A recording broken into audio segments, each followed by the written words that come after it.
At first, this opening sketch. The small percentage of women who would rather be in the woods with a man than a bear. It's easier to kill a man than a bear.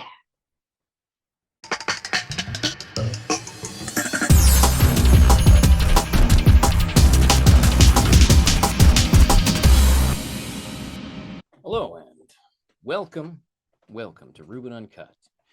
Today's topic, men versus bears in the woods. Now, this is, of course, a popular meme that has been going around. But today I've decided to actually go into a deeper analysis of this in hopes of, helping people understand why women would choose a bear over running into a man in the woods. And the reason I'm going into this is because men seem confused by it. Now, the reason men are confused by it is partly a lack of understanding and threat assessment. We're going to go into that. And part of how I'm going to help explain this to you, and I need to warn you about this, is using examples from the movie Barbarian, which is not a movie about bears. It's a movie about men and why they're scary.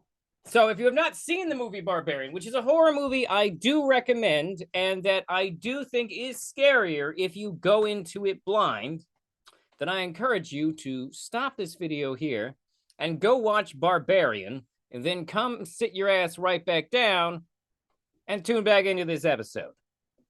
Because Barbarian's worth watching. And also it might add some extra context for what I'm about to talk about.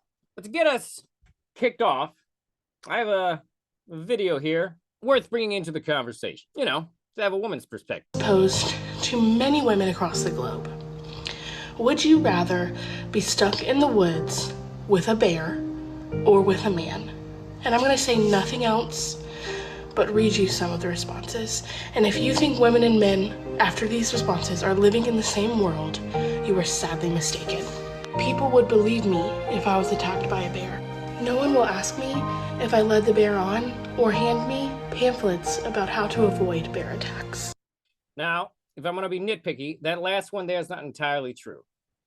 Specifically, we do actually have pamphlets on how to avoid bear attacks. And also, as we'll get into later, if you get attacked by a bear, there is actually a higher percentage chance that you did something. But that's not really important. So we're going to move on. It's not one of the more important comments. I know the bear's intentions. That's a big one. Remember that one. Lock that one in. It's going to be coming up a lot. A bear lives there. The man probably followed you there. Not a bad point. Side note, if you're in Appalachia, those men might live there, and that's not a reason to feel less scared. The worst the bear could do to me is kill me. Bam! That's a big one. That's the one that men don't seem to be able to get out of their heads.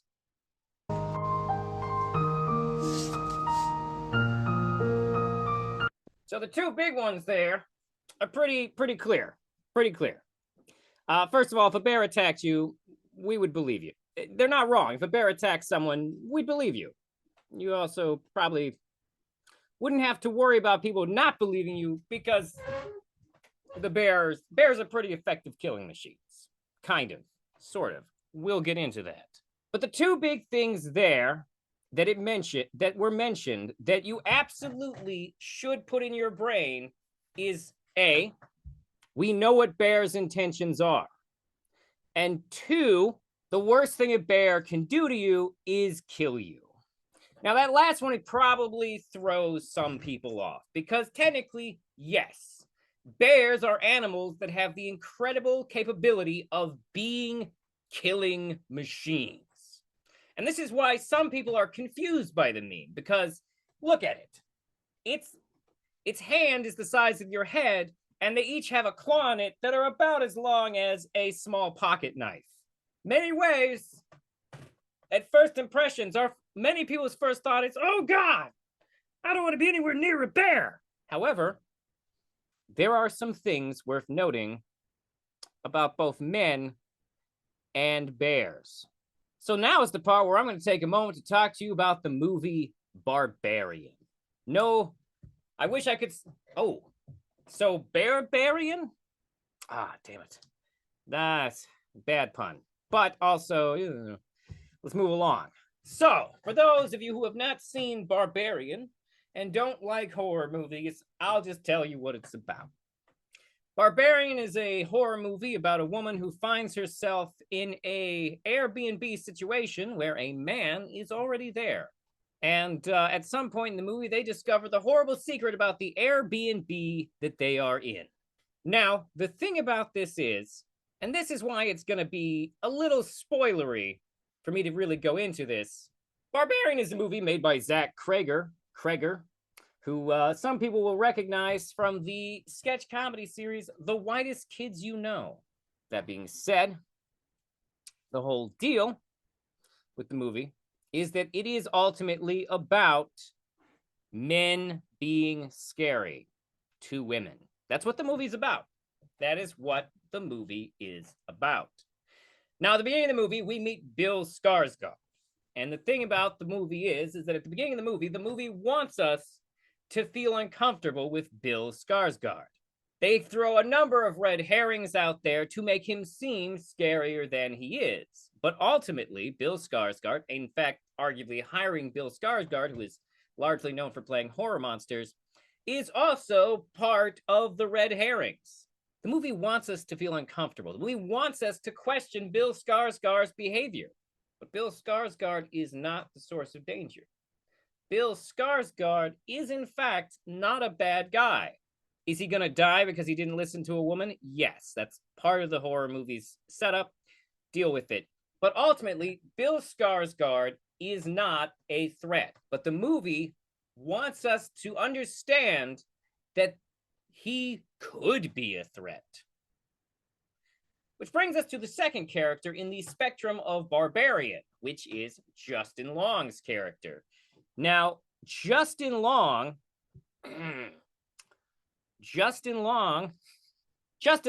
character is a grapist. Not a serial grapist, mind you, but he is, and yes, I am saying grapist instead of rapist, he is someone who has committed a rape. He has sexually violated a cast member, and it has lost him his place on a television sitcom, which was about to be his big Hollywood break. He's going through a lot. But the thing about Justin Long's character is that Justin Long's character is a character who is situationally dangerous. As we follow his character in the movie, who, by the way, it's worth noting, he is not the main character. The main character is Georgina Campbell's Tess. Justin Long's character, AJ, however, is the character she will spend most of the movie attempting to escape with. Now, the thing is, though, is she also doesn't know his backstory. But the point is that Justin Long's character is a self-absorbed Hollywood guy. And as he's going through the movie, there's a part of him that is processing what is happening to him. And at a certain point in the movie, he becomes semi-self-aware that he is a bad person. Now, unfortunately for him, he discovers this far too late into the entire adventure. But not only does he discover it too late, but when handed an opportunity for potential redemption, he does not. At the last moment, he attempts to throw Georgina Campbell's Tess under the bus to escape the monster. Because the ultimate truth of Justin Long's character is that when the chips are down, he will choose himself every single time. Whether that's his sexual gratification in a situation where he has to sort of pressure a woman into having sex with him, or if it's him attempting to sacrifice another character in what he hopes will be an attempt to survive. He is a dangerous man situationally. Now, the thing about this is that he is not the Barbarian of the title. The Barbarian, and I believe I'm looking at this cast list correctly here. How does this movie only have 71%? That's some bullshit. But anyways, Richard Brakes plays the Barbarian known as Frank. And Frank is a bad fucking person.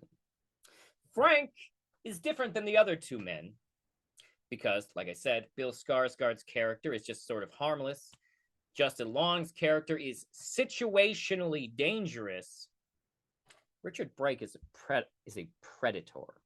You see, because what's going on in Barbarian is that Richard Brake's character, Frank, has been going around kidnapping women for years, raping them in the basement of this Airbnb that the people are staying in on film.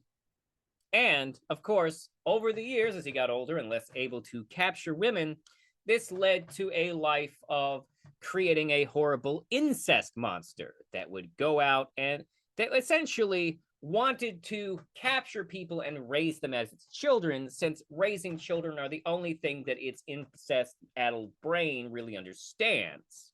In the movie, a distinction is made between AJ and Frank.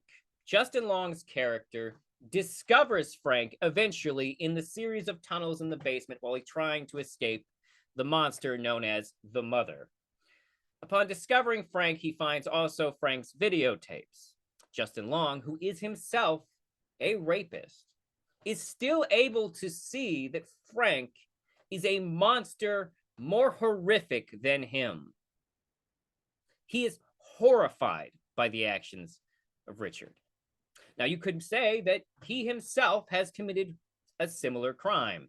Now, but never to the same extent of violence and premeditation. Frank is a predator. Now I'm going to talk to you about bears. You see, because in the world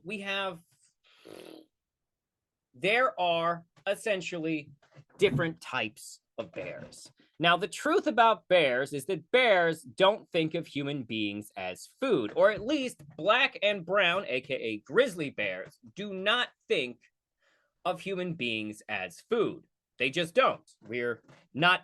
In fact, most predators do not look at humans as food. Most predators view humans as other predators. And in most biomes, predators rarely attempt to eat each other, mainly because predators don't taste as good, apparently. But also because predators are wary of other predators. Now, typically, when a bear kills a human, let's take a black bear, for instance. Now, black bears, the recommendation for facing a black bear is to make yourself appear big and rush at them.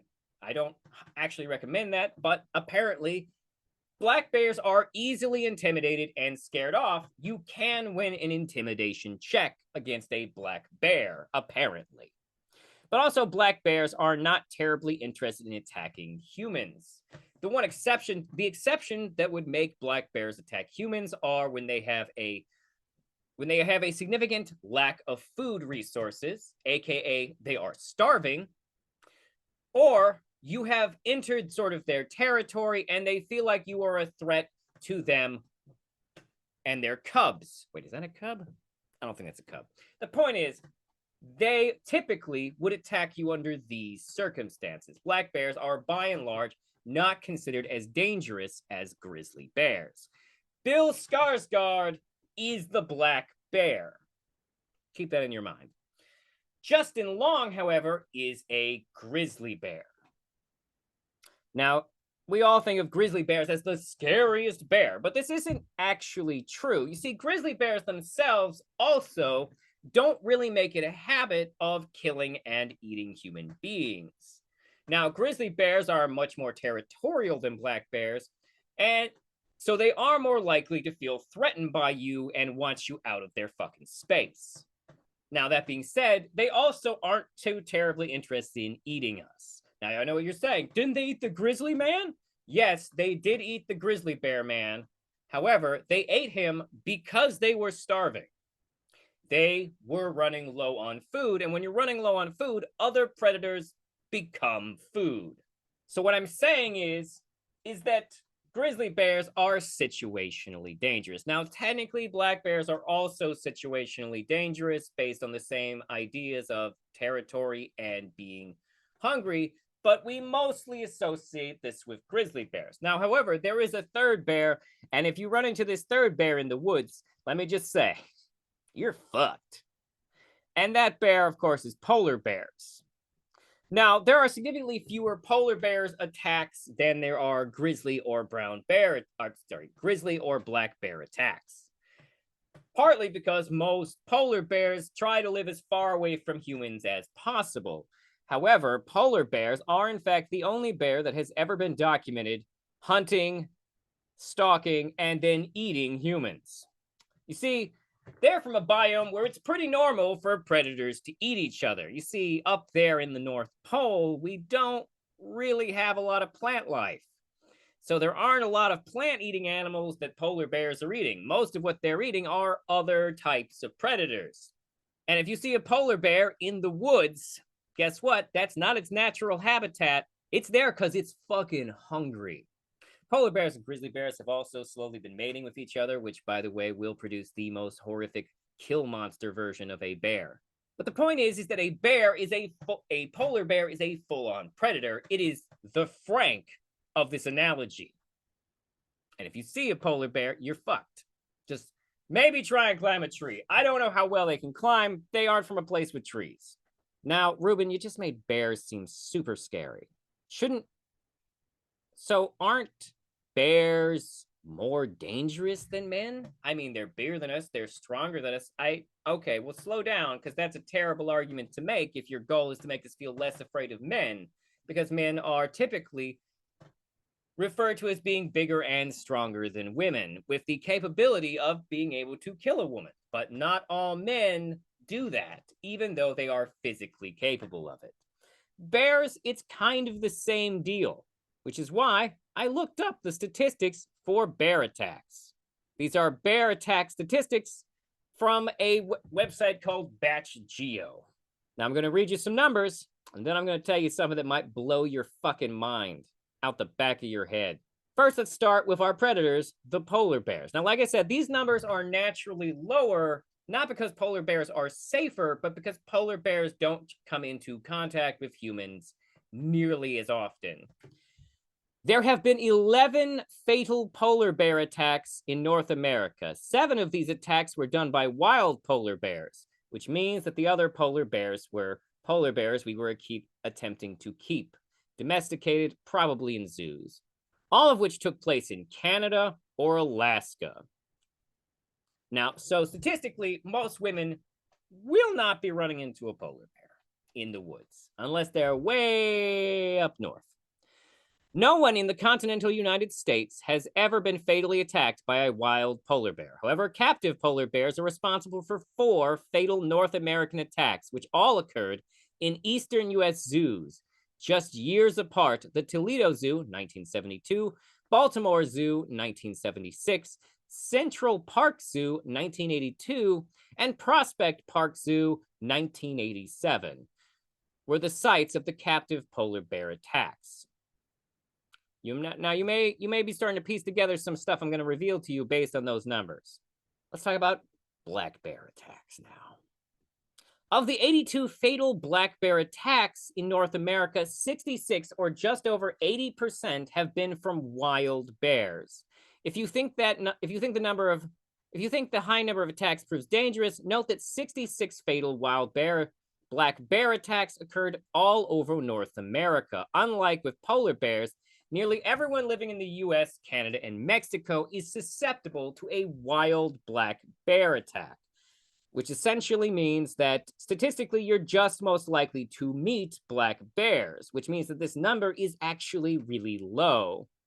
On the other hand, like polar bears, captive fatal bear attacks have only occurred in the US and once in Ontario, Canada. There have been 16 of these fatal attacks, most taking place in the Northeast, like Georgia Langley and James Virtue, who were attacked by the black bear they kept in a cage at their gas station in Ellsworth, Maine. Yet even with 82 total attacks, black bears are still not the deadliest bear in North America. Which brings us to brown bears, also known as grizzly bears, although I won't be surprised if this article makes a distinction between different types of brown bears. The number one deadliest bear to watch out for is the brown bear. Brown bears are responsible for 90 fatal bear attacks in North America, 82 of which were done by wild bears. And every single one took place in the west side of the continent where most brown bears live. Which means, once again, the only reason the black bear numbers are so high is because black bears live everywhere. One recent victim of a brown bear attack was Kevin Kamar, who was killed in Montana's Gallatin National Forest in 2010. Kamar was in his tent at Soda Butte Campground where a mother bear attacked and dragged him 25 feet away. 2 other campers in separate campsites were also attacked. A teenager was bitten in the leg, and a woman was bitten in the arm and leg. I'm assuming that they survived based on these descriptions. However, the eastern side of the continent has seen a brown bear attack or 8, though they were all done by captive bears. Thomas Earl, 56 years old, a zookeeper at the Cleveland Brookside Zoo in Ohio, was mauled by a brown bear when feeding it in its pen. So while the East needn't keep their eyes peeled for wild brown bears attack, Easterners in the U.S. should be aware of zoos. Now, there is also a list of hotspots for bear attacks, which I don't necessarily, this is not a video about how to avoid bear attacks. There are several additional bear attack hotspots in Alaska and also in the Algonquin Provincial Park in Ontario, Canada. Ultimately, fatal bear attack locations in North America can be summarized as followed for each country. Mexico, 1 attack. Canada, 70 attacks. These are across all types of bears. US, 112 bear attacks. Broken down further, that is Mexico, 1 wild black bear attack. Canada, 69 wild bear attacks, 1 captive. US, 85 wild bear attacks, and 27 captive bear attacks. The most dangerous month of the year is August, with 32 total bear attacks occurring in August. Now, you may be wondering, I've been using the words like total bear attacks. And you might be like, wait, Ruben, is this the number of bear attacks per year? To which I'm going to tell you, no. This is the number of bear attacks in the continental United States since 1784. This is the total number of people killed since 1784. Edit did the math. It's 240 years of bear attacks. Do you understand now how unlikely it is to be killed by a bear? It's statistically really low. In fact, you'd be more likely to be struck by lightning or killed by a bison. Side note, don't go near bison. So I want you to keep those statistics in your mind because I'm going to throw some more statistics at you.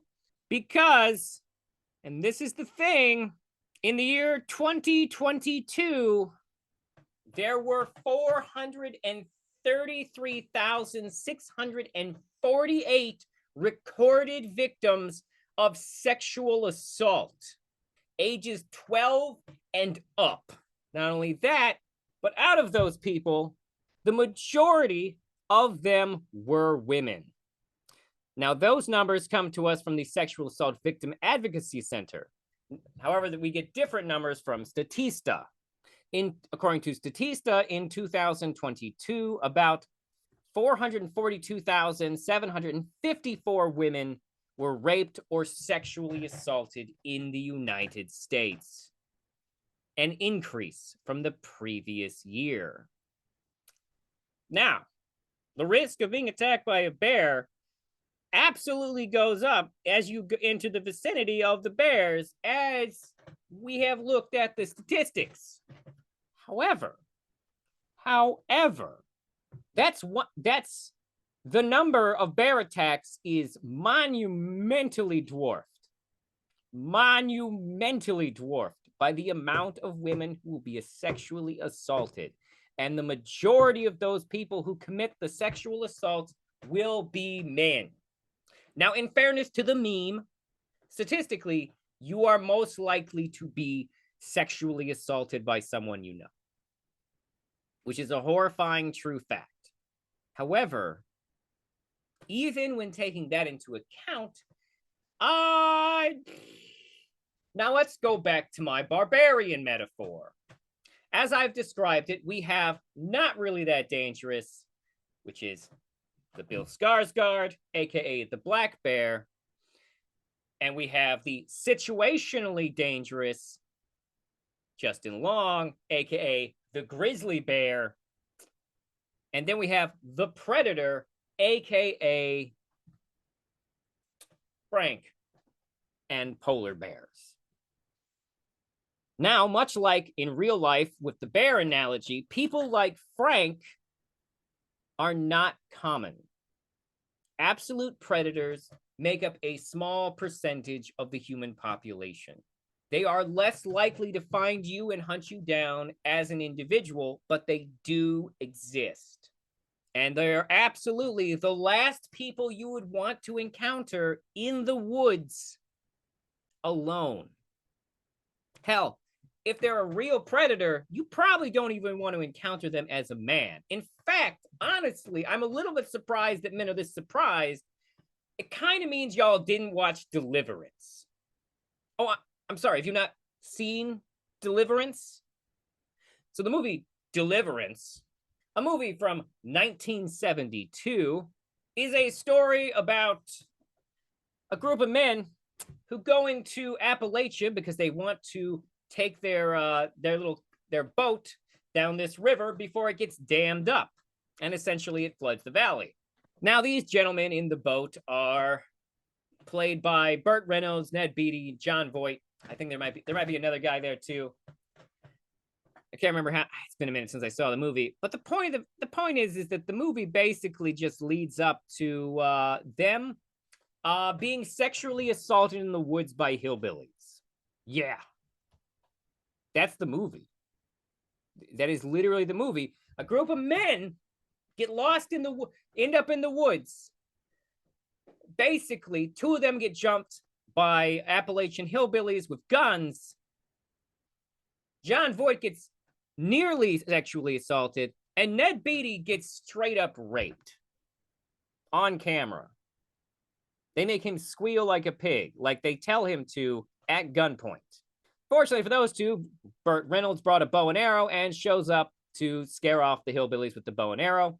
They then proceed to kill a man who they think might be one of the hillbillies, but they're not certain, so they just sink his body into the water and hope that he was one of the men who came after them, and that they haven't just killed some random person. That's the movie. That's the movie. Like, come on, guys. It was literally a movie about this. Because that's the worst thing that can happen. Now, in fairness, Burt Reynolds probably would not have been able to fight off a bear with the bow and arrow. So he did at least have the right weapon for hillbillies, although not for bears. All right, back to the Barbarian thing.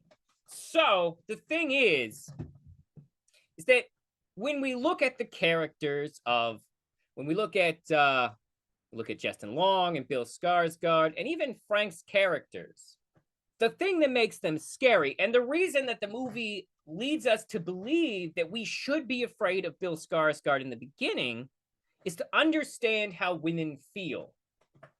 You see, even though Bill Skarsgard's character is not a threat to her, the movie leans into the fact there's no way for her to tell that. Because that's ultimately the problem. You see, Bill Skarsgard and Justin Long's characters and Richard Brake's characters, you can't see their intentions. You can't tell which of them is the worst monster. You can't tell that Bill is harmless. You can't tell that Justin is situationally dangerous. And you can't tell that Richard Brake's character is a flat-out predator. They're just white guys. And that's what makes men scary.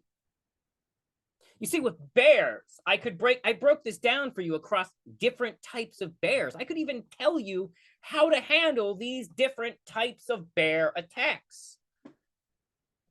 Black bear, you're supposed to make yourself big and intimidating.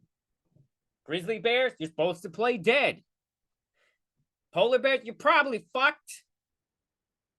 But, maybe climb a tree. They're not used to climbing trees. I honestly don't know if polar bears can climb trees or not. If you get chased down by a polar bear, you might as well climb the tree. But, I can't promise you that he can't climb it also. Also, he'll probably just wait for you to come down. Just like I said, polar bears are capable of stalking humans. But that's not really the point. The point is that we can look at the different bears and immediately assess how dangerous those bears each are and how we should handle being in their territory. But with men, that just doesn't exist. You see, the things that help us differentiate humans from each other is their behavior. And you can't see all of a person's behavior. We can't see that Bill Skarsgard's done nothing wrong. We can't see that Justin Long's character is a rapist. We only know it because the movie has given us that information. Georgina Campbell's character doesn't know he's a rapist. And Frank was able to successfully abduct women for years. So right there, it's right there. We can't see men's intentions. Also, statistically, men are more dangerous than bears. Hell, men kill more people than bears. So next time you're thinking about this meme, I want you to think for a second about why it is. You see, because we can't see which men are predators, but we can tell which bears are most dangerous. Also, like just statistically, humans way more dangerous than bears. Actually, cows kill more people than cows kill 22 people a year. Cows kill 22 people a year. That's average. In fact, bears are actually nowhere near the most dangerous animals to humans either. According to CNET, mosquitoes kill 1 million humans a year. Business Insider says mosquitoes kill 750,000 people a year. And BBC News listed at 725,000 people per year. Oh, and number 2, humans. Humans are number 2 on the list of most dangerous animals to humans. Snakes are 3rd. Dogs are 4th with 25,000 people. Tsetse flies, I don't know what that is, but I'm terrified because they kill 10,000 people per year. Assassin bugs kill 10,000 people per year. Freshwater snails kill 10,000 people per year. Scorpions kill 3,000 people per year. Ascaris roundworms kill 2,500 people per year. And tapeworms kill 2,000 people per year. And that's according to CNET. The numbers for Business Insider are pretty similar. According to BBC, crocodiles kill 1,000 people per year. And hippopotamuses kill 500 people per year. So yeah, bears are not even remotely the worst animal you can be trapped in the woods with. It's actually mosquitoes. And number 2 is humans. All right, well, thank you for tuning in to Ruben Uncut. Please like and subscribe if you're watching on the YouTube. If you're watching on Spotify or wherever else you get your podcasts, make sure you follow and subscribe there. And you can now become a member on YouTube or even become a supporter on Spotify. If you want to make these videos better by giving me a budget. If you want to contact the program, you can email me at rubenuncut@gmail.com. Or you can, just leave annoying comments on my YouTube channel. Thank you for tuning in. Have a wonderful whatever, wherever, whoever you are. Thank you.